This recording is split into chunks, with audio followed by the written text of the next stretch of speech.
Ang problema kasi, yung mentality ng maraming mga tao, and let's just make this clear. Ang problema pag sinabi nila, ayoko maranasan yung mga paghihirap na ayoko maranasan ng mga anak ko yung naranasan ko nung bata ako. Yan, oo. Yung Yan mentalidad na yung yan. filosofiya, di ba? Oo. Ngayon ng mga Oo. parents. Ang problema kasi doon, ini-spoil yun naman yung mga bata. Yeah. Katulad niyan, sa amin, kumbaga sa probinsya, as a farmer, no? Kadalasan, sasabihin ng mga farmer namin, sabihin, kaya ako nagsusumikap kasi Ayaw ayaw ko ko maranasan maranasan. yung, oo, yung hirap. Ngayon, ang nangyari, siguro by year 2020, 2030, Wala ng wala na tayong farmers. farmer, di ba? So, kasi, hindi mo naman, kumbaga dahil sa thinking na gano'n, na buti sana kung yung, yun nga, kumbaga may, sabi mo, free will na naman yan. Free will ng bata yan, kung gusto niya o hindi. Pero you Pero yung, portrayed actually farming as a bad thing. That's the oo, problem. yun, totoo yun. Kaya parang, ewan ko. 'Di ba? Kaya tumataas yung suicide attempts ng mga kabataan ngayon, bro, because they are Oo, mahina masyado. actually, literally they are trained to attempt suicide. It's what is come Mm, down to. Yung kung paano sila tinitrain ng mga parents ngayon is tinitrain nila yung mga anak nila kung paano mag-suicide, mag-attempt ng totoo suicide. yun. Kahit Kasi ngayong ito, yung meeting nung kay Sayon, nung nakaraan, sa parents, natatawa ako kasi, yung school mismo, binibaby yung mga bata na sabi, minsan pagdating po ng anak nyo, tanongin nyo po yung anak nyo kung may problema o ano. Kasi yung mga bata daw ngayon, lalo na yung mga dumaan ng mga pandemic, ano daw, mga easily depressed. Yeah. Samantalang tayo nung araw, pag sinabi nating depressed tayo, sasabihin ng magulang natin, maglaba ka, maglinis ka. Di ba? Itulog mo lang 'yan.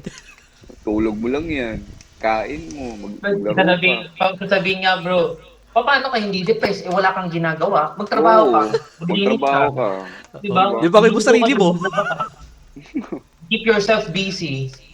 Paano ka hindi ma-depress? Eh, wala kang ginagawa. Wala kang Kaka-cellphone mo. ginagawa. Di Oo, ba? yun. Siya pa yan. Eto pa bro. Ewan ko kung gaano kahaba na tong podcast natin. Magdadalawang oras na yata tayo rito. But anyways, eto, may tanong ako sa inyo, bro. Nung panahon ba ninyo, kasi especially, I don't know, kasi sa akin, hindi na ako sinamahan ng magulang ko. And wala akong nakita, honestly speaking, nung nagtumungtong ako ng college, wala na ako almost nakita na magulang na sumasama sa anak nilang mag-enroll. Correct? Mm. Right. I don't know, pero sa amin na, and again, I wanna emphasize, it doesn't the school that I'm representing, this doesn't represent their opinion. Pero sa akin, sa school, okay, I know, may mga kahapon, mayroong lola na, alam mo yung 70 some years old, pumunta sa pumunta sa school, kinausap ako because of yung apo niya May bagsak. na hindi pumapasok. Sabi ko doon sa faculty namin, sabi ko sa mga faculty ko, kayo ba sir, nung college kayo, sinasamahan pa kayo ng mga magulang ninyo mag-enroll? Pinapatawag pa ba yung mga parents ninyo para sa ganito, ganyan? Like, what in the world? Sa First akin, year college, bro, ako na nagsarili ko nag-enroll. Kahit wala akong kakilala, hindi ko alam ako kung paano din. yung classes. Lahat First year naman tayo. college, Kahit ako eh. Ako, alamin mo kung paano. actually, parang Sabi, third year high school pa nga lang, ako na lang ang nagpupunta ng school para magpa-enlist or something dun sa... Kasi iabot mo lang naman yung card eh. Alam ko Oh, kahit grade. parang first year high school lang ako sinamahan ng nanay ko. Then after nun, ako na. Ako hindi. Kasi ako pagka-graduate ko ng grade 6, ako na eh. Lahat eh. Kaya, so, imagine mo Kahit yun. nung, hindi. Kahit nung, I think, o tama, pagka-graduate ko ng grade 6 kahit noon, nung ako na high school, hindi nag-enroll. rin ako sinasamahan sa enrollment, hindi ako sinasamahan. So, ang iniisip ko, hindi ba nahihiya tong mga bata na to na alam mo yun, college ka na, 21 years old ka na. Minsan nga may mga parents ako sinasabihan ko na, ma'am, ano na po yung anak ninyo eh. Pwede na nga pong ikulong eh. That's the funny thing, bro, no? That's the funny thing.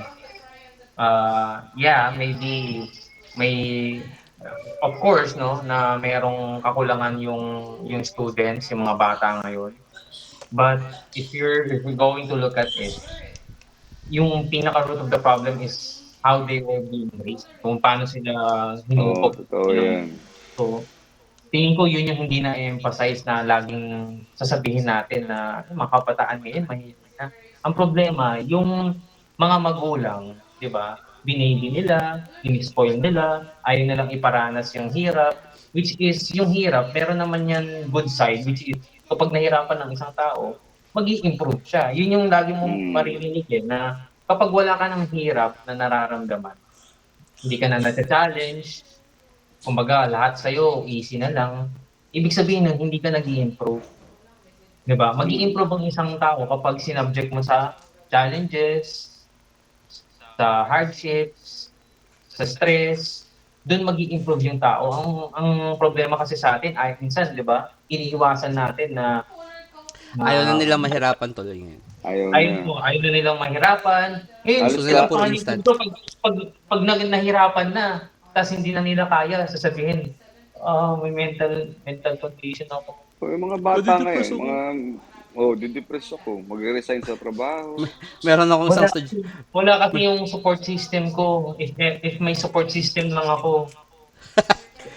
meron akong Da, meron da, da, akong da, si- da, da. It's it's very weak. Like what in the world? Right.